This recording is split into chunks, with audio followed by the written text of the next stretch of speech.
என்ன நினைக்கணும்னு நீ விரும்புற? அம்மா, உன் கேள்விக்கு பதில் ரொம்ப சிம்பிள்.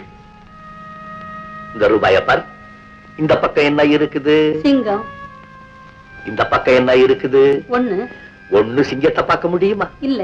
சிங்கம் ஒன்ன பார்க்க முடியுமா? முடியாது. இனிமே இதுதான் என்னுடைய வாழ்க்கை. நானும் நாணயமா நடந்துக்கிறேன். என்னடா சொல்ற? அம்மா, இவ்வளவு நாள் நீ என்ன காப்பாத்தினியா இல்லையா?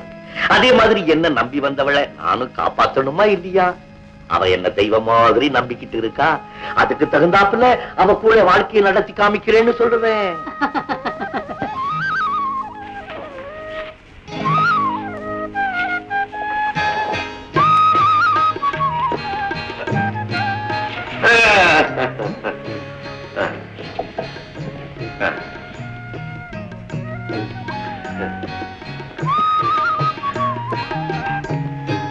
ஏதாவது பேசுவோமா?